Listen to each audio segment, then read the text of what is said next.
Hello, my name is Steven Kilger. I'm managing editor for Feed and Grain magazine, and you're listening to the Feed and Grain podcast.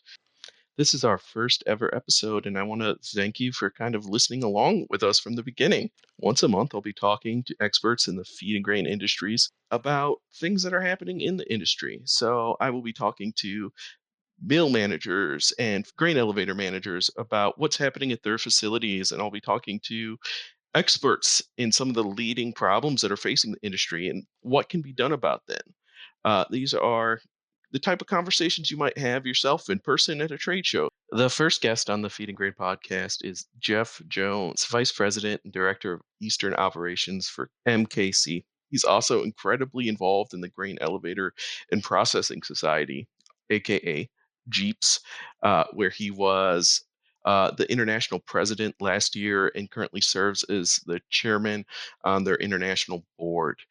I want to thank him so much for talking with us today. He's all around just a great guy to talk to and has plenty of advice for new people entering the industry and people who want to increase their careers. We also talk a little bit about Jeeps. So let's jump right in. We have this kind of cliche question that we used to ask at Feed and Grain during our facility visits, which I've done quite a few of. So I actually dropped it from my question list. But what challenges do you feel like your facilities are facing right now? What kind of are your hurdles, your stumbling blocks?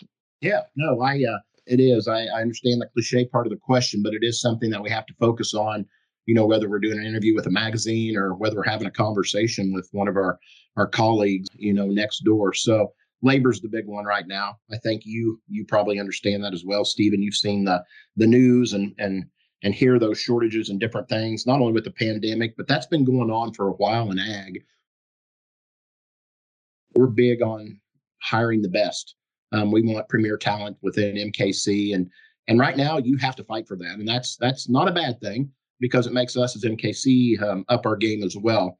And I think we have a great opportunity for young folks to come in and develop themselves within the company. But I would say one of the biggest challenges right now is the labor market.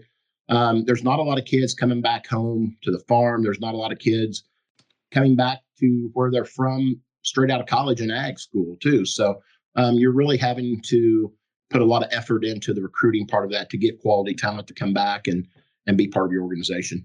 It's part of a big part of it's kind of the divide between rural and urban labor and how everyone's kind of been sucked towards the cities for opportunity, not realizing that there are some great opportunities in their own hometown. That's a great point because I'd like to add something to that too. As we're just talking here, you don't have to be an ag person anymore in the elevator or in agronomy or the grain business per se. We just need somebody that has a positive attitude, that's willing to learn, willing to ask questions, and just come on board and have a little patience, humility, and learn from the ground up. I think the days of, like I alluded to in the past, where the kid that comes in, he knows maybe how to weld, definitely the difference between soybean, corn, milo. That kind of individual that can get up there and grade and just learn it in 2 or 3 days. You don't need to be that person anymore. Technology has changed our world in such a facet that we have the opportunity to change with it too, and the people that we bring on board. So I always encourage anybody, even if you've never given ag a look, it'd be something to come in and sit down and talk to us and hear what we do, because you might fit in with your skill set that you never thought you would have in the past. So I think you bring up a good point there that I wanted to add a little bit on. Especially because I've found within the grain industry, there's a lot of we like to promote from within, right? Yeah. Like we Yeah. like to build people up. So you don't need to have agronomy degree. You can come in and you can learn the industry, and if you're willing to learn and to work, the industry is very happy to embrace you and help your knowledge base and help build you up to whoever you want to be within the grain industry. Absolutely, 100%. We've as went as far as to hiring a training and development position full time, along with other HR people that we have. But that's her main focus at our facilities, is to train that person, provide opportunities to learn and grow for somebody that might not understand exactly how to blend fertilizer or do things like that. They don't understand potentially chemical CPP makeups and different things like that. So we're going to do a lot of that in-house training ourselves. There's some experts and subject matter experts that are already in-house. So you bet it gives somebody the opportunity to come in with just that attitude of positivity and willingness to learn that you might be a top performer pretty quick, like within our organization or somebody else. Yeah, I've never seen the industry turn down anyone who wants to advance and wants to grow. Absolutely. That's a great point. No, we'll take everyone. You bet. Which was very nice for me as a young editor because everyone was always so willing to talk to me and help me learn and understood that I didn't know everything, which in some other industries, that's just not the case. They expect you to come in out of college kind of knowing everything, everything you should know, right? Yeah, I think we both probably learned that real quick right after college that wow, I definitely didn't learn everything that I Oh, needed to know and started a position. So you bet. so has the labor shortage, is that kind of the big area that people are talking about when you talk to other people in grain? Yeah, it is. Just quite honestly, we're down probably 20, 25 positions within our company. I talked to several other cooperative leaders, throughout the Midwest and of course through Jeeps. And I mean, that's a pretty common theme around the country. I know there's various different ways people are trying to solve that, Hmm. technology and becoming more efficient, kind of leading the way. But no, that's a big driver right now of where we're at in the cooperative world of trying to find help for the future. You bet.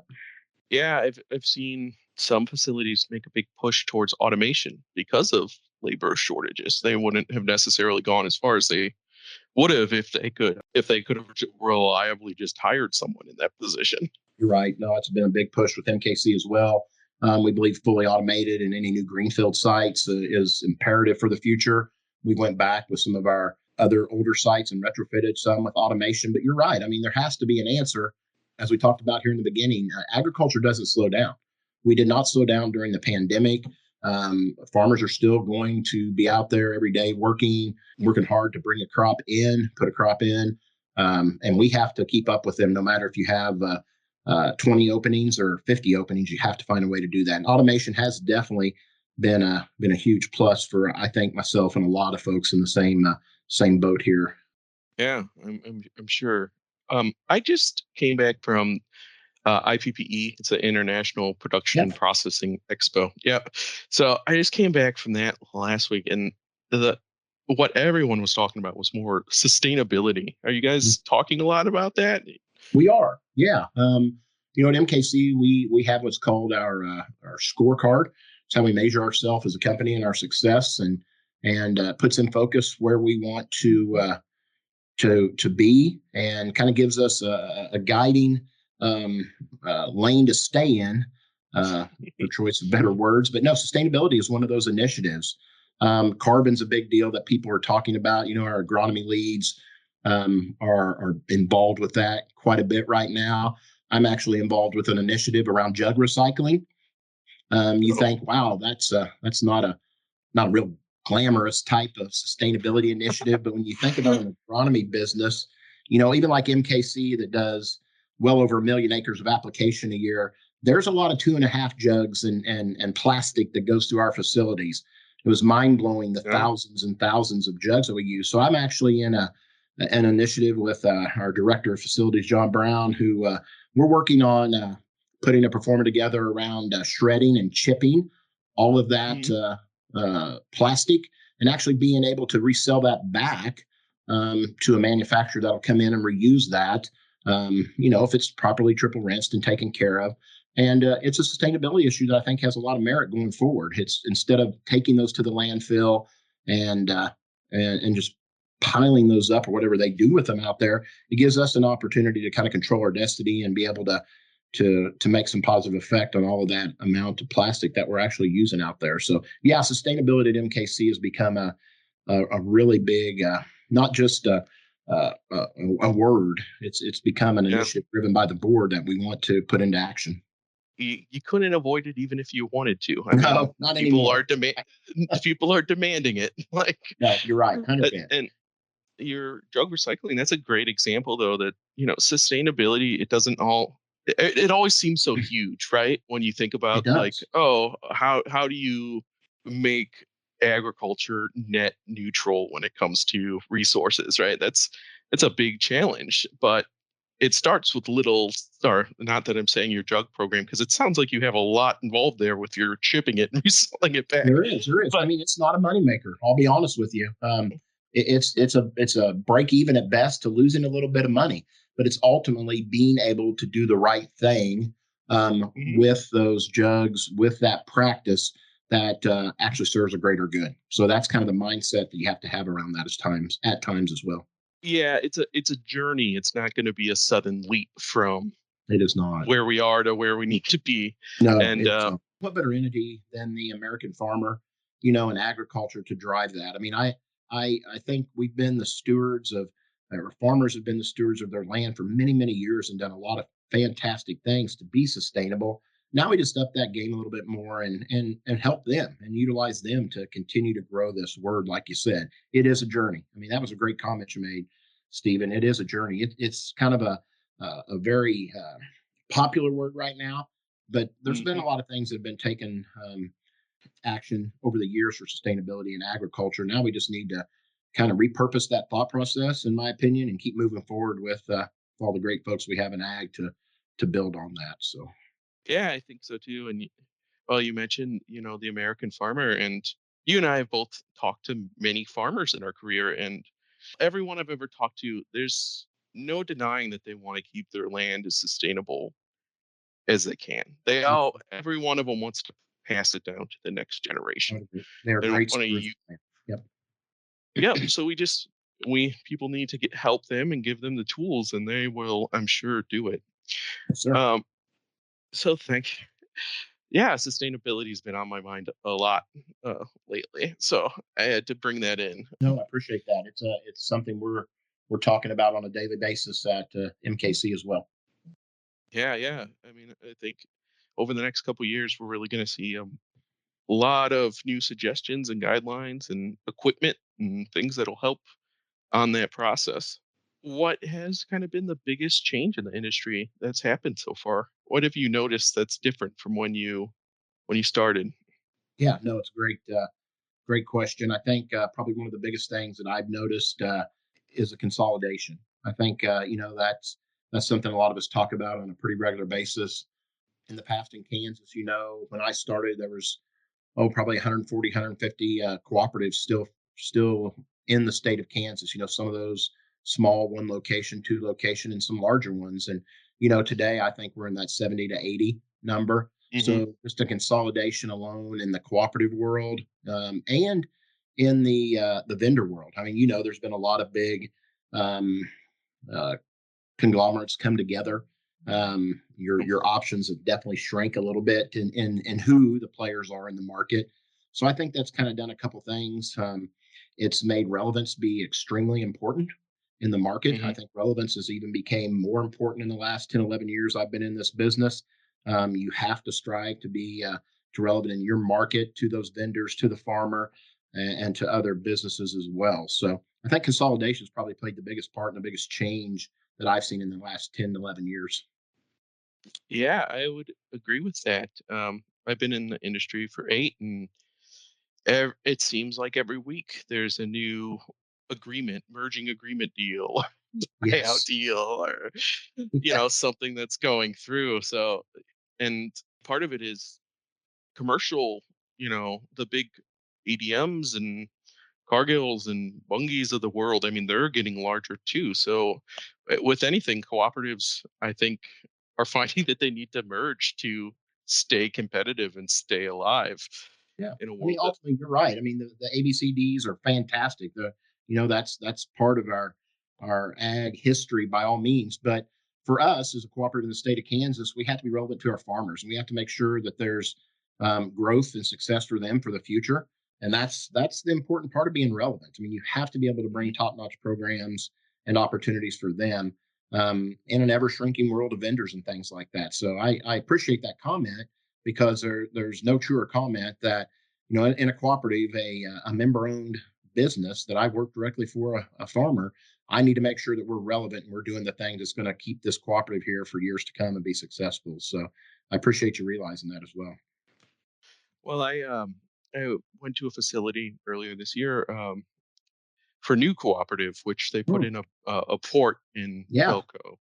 A very simple project, but one that was kind of desperately needed in the area. And as I was talking to them, they're like, "Well, that's the thing about a cooperative, right? We're gonna even if this isn't the most financially viable use of this money, it's the most useful for our members, and therefore we will do it." Versus, a private company who ultimately has a bottom line that they have to increase. Yeah. Reinvestment's so important into facilities. The shuttle loaders that we brought in the last few years. I mean, one about 7, 8 years ago, and then one about 4 or 5 years ago. Now at Milan and Canton, those just bring a global marketplace to the middle of Kansas that wasn't there in a cooperative manner in the past. So when we can access those global markets and be able to bring that type of opportunity to our owners, that's a great win for all of us. So you're right. New Coffee is doing the right thing there as well. I know those guys, and they do a fantastic job of that.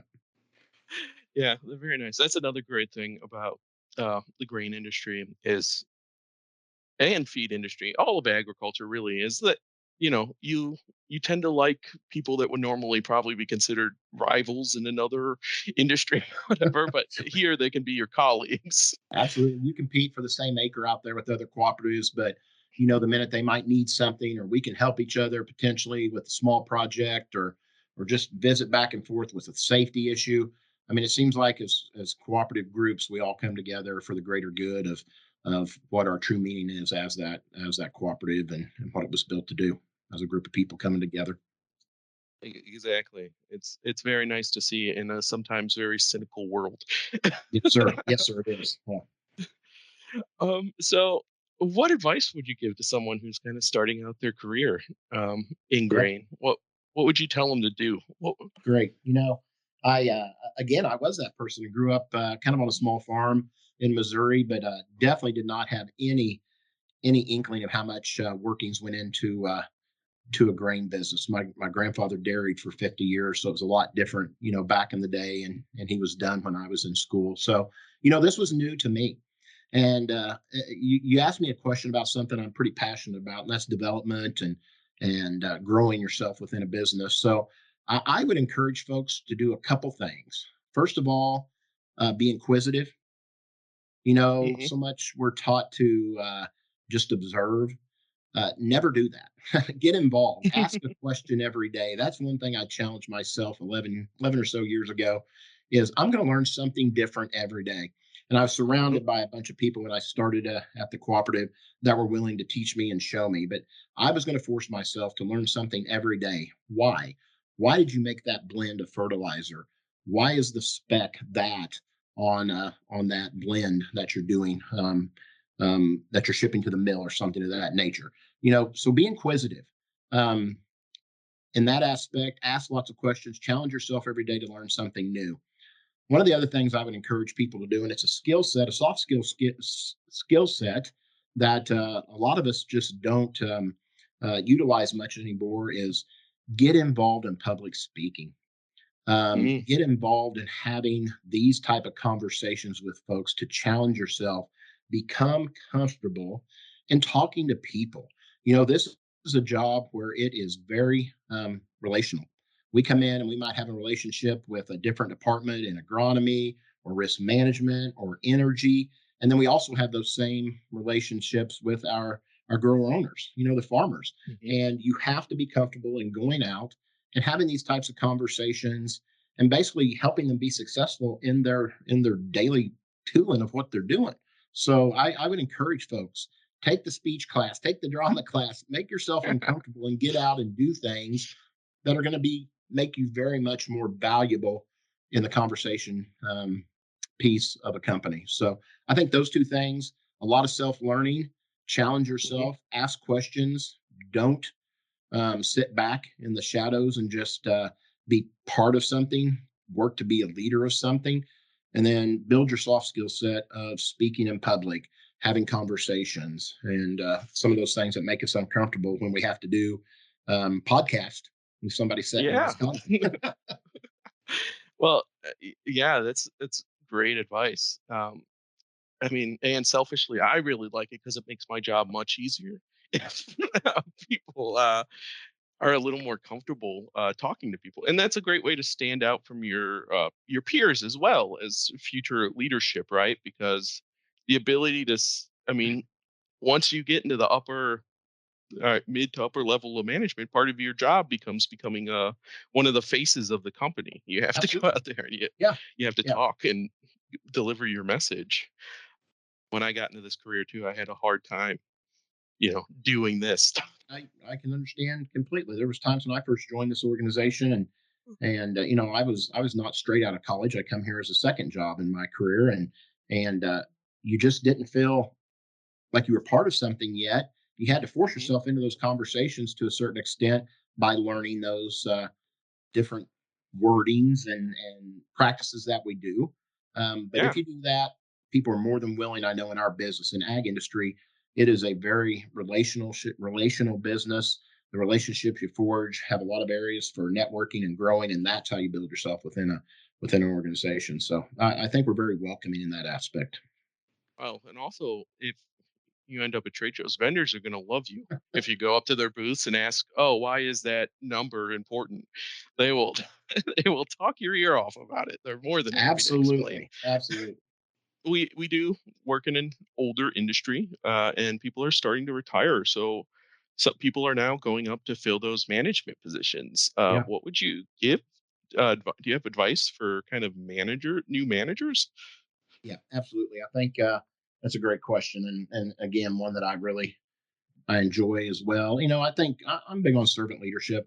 Hmm. Um, there's a lot that goes into being a leader, a lot more than people see. Um, it's just not a telling job that you're in. You're not always the teller. You're the coach. You're the mentor, the counselor. You do a lot of things. So as a young leader coming in, again, I would suggest that you find somebody.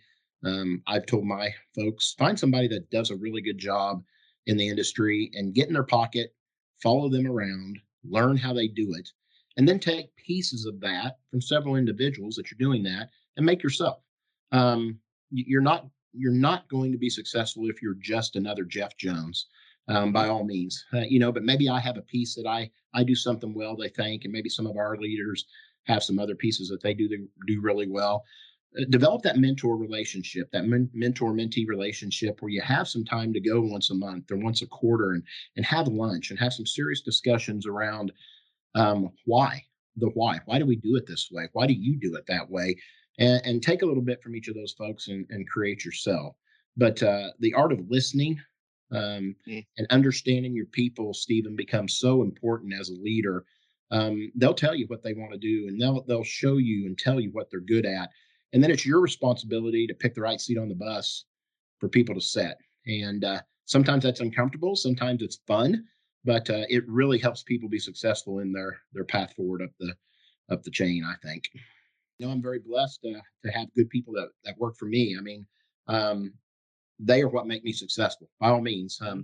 my uh, division pod of MKC is successful because of all the folks that work with me and for me and do all the hard work out in the locations every day to make us successful at MKC. So you bet, and that you hope you have a little piece of that of guidance and just coaching and mentoring them and that's how we're successful. Is those people know what they're expected to do and they perform at a very high level.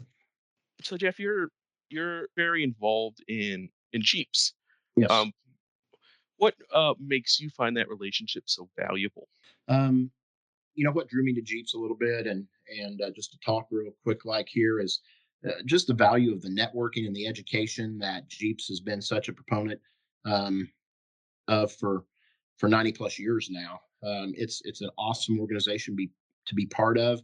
I'm honored when I sit and look at the list of presidents and some of the things and accomplishments that those folks have done in the grain industry, and that's something I wanted to be part of. You want to leave. I don't want to call it a legacy because I got a lot of years left in working and everything, but I want to be part of something that makes a difference every day, or provides an opportunity for somebody to develop themselves and grow themselves in the grain industry. And I think Jeeps does that. Not only for the people that want to come and be involved in a local chapter, like the Great Plains chapter that I've been a part of here for several years, but on an international level of growth, serving on the board. But it's for those folks that just go in every day, want to do their job the best they can be in a grain elevator or a mill, and they just want some education. They just want to know how or what. Mm. And I think we provide that as well for a lot of those folks. And that's a really important part of it for me as well, the knowledge piece.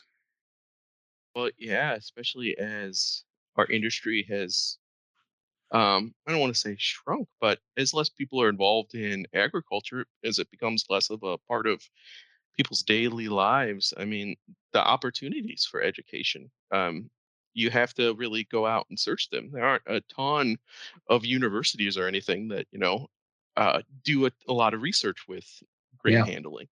Yeah, it's a great point.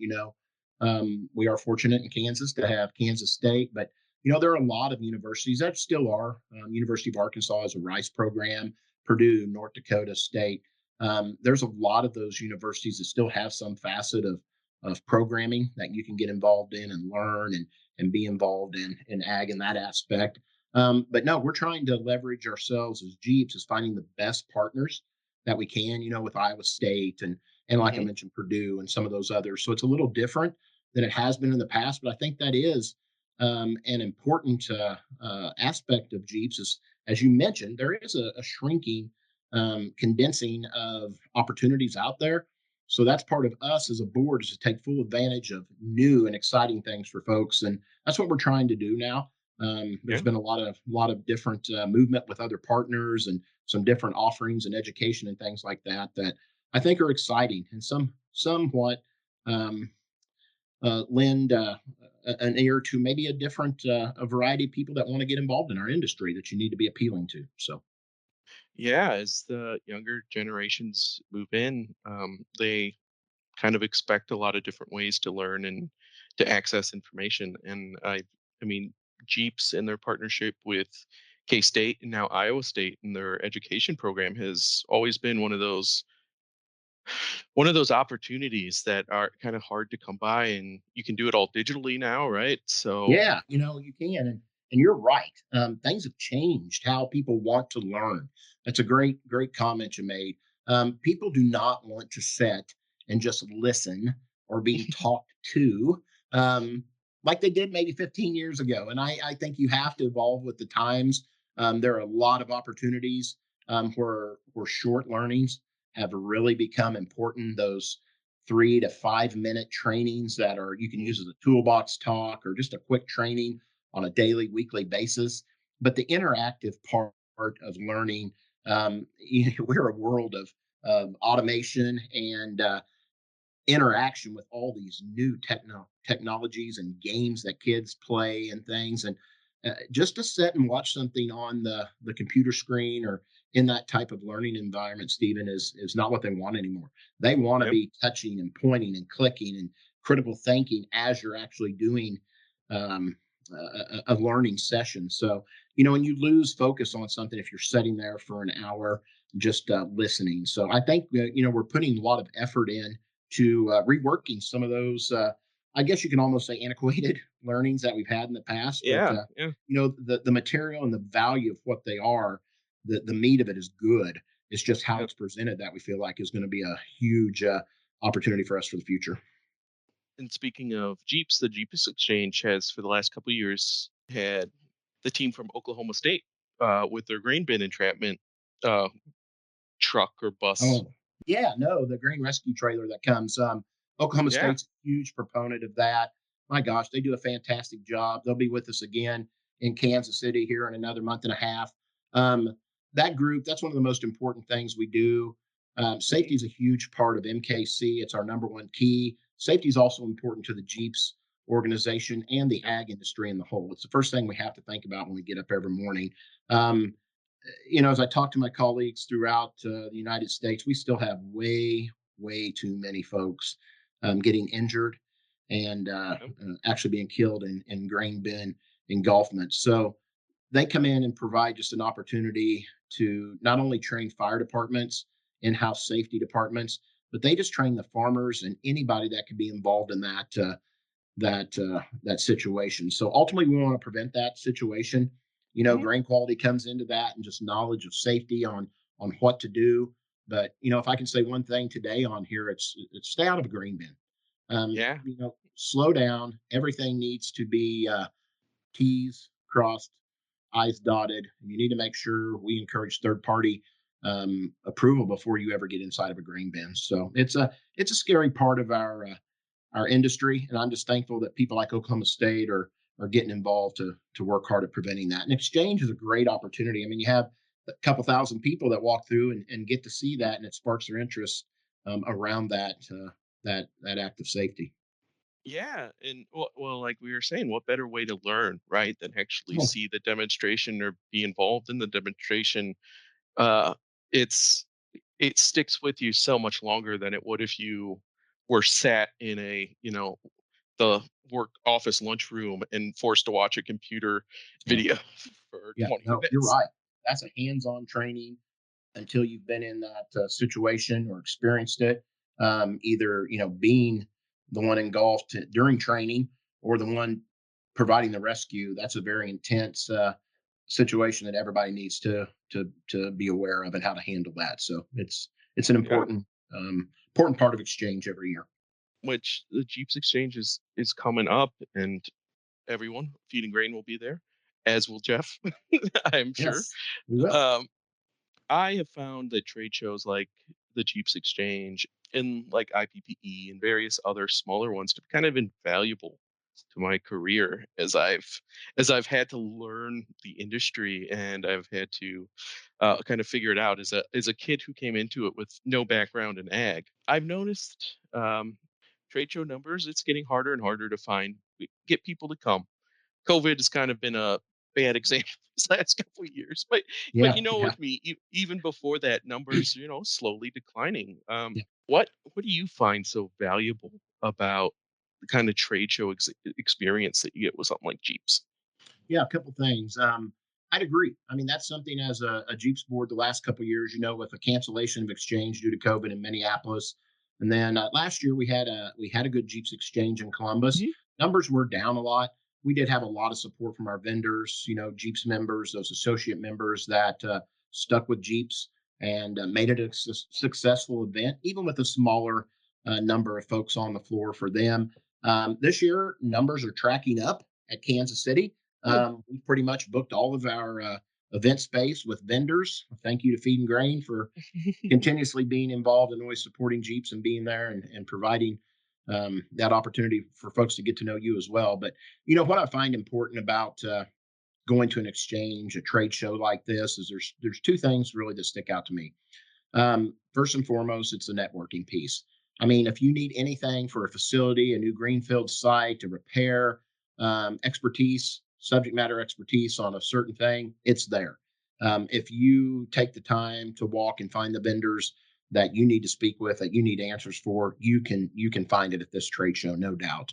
Mhm. And the networking afterwards fun. It's good just to get back together and not only talk about each other's families and what's going on in the world of co-op and ADM and Bungies, but we also just get to see our friends. There's a lot of friendships forged in this organization, and a lot of personal relationships, which are good for ourselves in the industry. But then the most important part that I really encourage people to take advantage of is the education. I mean, we have speakers coming in this year. Everything from soft skills around MKC. Our director of talent is presenting a internship program that we do at MKC to develop talent within. And it's just an awesome opportunity for people to hear that on a smaller level, how you can start a program like this, the benefits of it, those type of things, all the way to VFD, uh, air fan maintenance, Mhm. incident command, um, preparedness. So there's something for everybody to come and learn hands on, like you were talking about earlier. You can come and sit through an hour-long class and pick up a lot of knowledge, which may cause you to generate more conversations or potentially just answer the question that you had to come and learn for. There's over 40 Yeah. hours of education alone to come and put your folks through and have those opportunities. And we feel a pretty fair price um, to gain some working knowledge there. Well, especially with it being in Kansas City this year. I mean, Yeah, so 3 years that, actually, Stephen. I don't know. I yeah, think you're probably aware of that. yeah. The board made a decision a few years back to try this. Um, that's a fine line we walk. I'll just be honest with you and give you a little more inside conversation. Some people love Jeeps to go for not only those couple days, but they make it a vacation afterwards. So there's that destination, the New Orleans, the Mhm, Austins, the Denvers. And you might have the associates, and I don't blame them. Our main focus is let's get a bunch of people on the floor so I have people to talk to. So there is a mhm, little balancing act there. We walk. Um, we were able to do some things with Kansas City that they provided us some financial savings and things like that to have the repeated exchange there for 3 years. So we're going to try it, and we've sought a lot of advice from vendors, from associate members and regular members, and overwhelmingly it's been yeah, let's try the center of the United States, kind of that green belt type area. A lot of folks can drive in. So we're going to see how this works for a few years here in a row, and I hope it works out well. So far, numbers are up, tracking a little bit higher than our last time we were at Kansas City, by the way, which was our largest show ever in yeah, attendance. So I'm pretty I excited remember that show. to, Yeah. yeah, I'm pretty excited to get started here at the end of March. All you have to do to make me happy, is have it in a city with barbecue, and that's Well, you're going to one of the best, in my opinion. I'm from Missouri originally, so I'm kind of a barbecue guy there from Missouri. There's quite a few there, and I can give you the insight when we get there together. oh, I need it. Absolutely 100%. There is some fantastic barbecue in the Kansas City area. So, that's something to be looked at. Maybe we can have you write a blog or something for us, given just the good spots to go to in Kansas City to eat Hey, barbecue. let me know. Let's try to work something up like that. If you'd like some info, I can get you the download. Excellent, excellent. And I was took on one of your comments about, going and seeing friendships, because we talked about it a little before I started recording, but you become friends with people in the industry pretty fast. I mean, we're a small industry. You see them, every year. Part of these trade shows is always getting to go and reconnect and see how people, what's going on in people's lives and at their facility and things like that you've Yeah. known for oftentimes throughout your entire career. 10 or 11 years ago, I never would have thought I'd be sitting on a board with folks from General Mills and Cargill and Bunge and New Co-op and CBA. But I have, and those are some of the bigger names within the business. Each one of those. So it does. It allows you to have people that have a bigger reach than Jeff Jones and MKC in Kansas, and that's an awesome opportunity for all of us to be part of. It gives you an insight on some of the vendors and that relationship you have with them, and it gives you go-to people for not only buying something, but just advice. And I think that's what Hmm. is so important about Jeeps is it's not always about where I go buy something or who I buy it from. That's part of it, of course, developing those relationships. Um, but it's have you thought of this?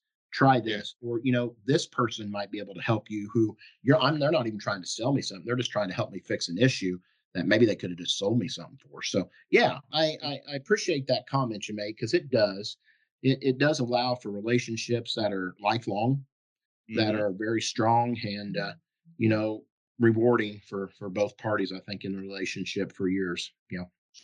Yeah, definitely. And I think that's one of the things that people get kind of, I don't know, worried about going up to vendors that they're going to try to give you the hard sell, but it's really not the case in our industry. I mean, they are very willing to just chat and talk. They know that it's a long-term relationship they're building. Yeah, and honestly, Stephen, you bring up a good point. Not everybody that comes to Jeeps is a decision maker. I know Mhm, vendors and feed and grain and uh, they like to have the folks that can make decisions, but a lot of people aren't coming there specifically to make a decision that day. There's some of yeah. that goes on, and that's great. But you're right; they're there to answer questions, give opportunities, give ideas, and be approachable, just to tell a little bit about themselves as well. So that's a great opportunity. And hey, you get lots of pins and squishy ears of corn and all kinds of baggage tags, and it's really cool some of the things you see on the tables as well. It's true. There's always the trade show swag that you can Absolutely. take. Vendors know, that you might not be the decision maker now, but if you're coming to something like Jeeps, they know that you might one day soon be a decision maker, and Absolutely. they're very willing to talk to you. It's always nice to see the students that manage to come Isn't that and one of walk the best around. days we have? Yeah, the student day is always Yeah. very fun. I agree. J I get to be part of that again this year. This is my last year on, of course, the Jeeps board being chairman, but Deb Most kind of leads that up and does a fantastic job with the Jeeps organization. And we're going to have a panel again this year with some of us to be able to talk and Nice. impart that knowledge that we've talked about here, how important it is as a young person, the skill set it takes to grow yourself in an industry like we have. That's a fun day. And Jeeps does a great job of setting that up, invites a lot of college age kids to come and Yeah, take advantage of that. And the vendors just do a fantastic job, whether it's a scavenger hunt that day that you have to go to certain vendors and learn about them and bring something back, the support that they do for an event that night where the kids get together and network and have some fun at a bowling alley or and have some food. It's just a great day to further the investment in our youth that are looking to get into the ag industry. So, no, I appreciate you recognizing that, and it is going to be another good day in Kansas City, I think. yeah, I think so too. And a lot of that is just imparting to people who are looking for a place in ag that the grain industry is here for them, right? Like this Absolutely. is we we want you to come and work for us. Yeah.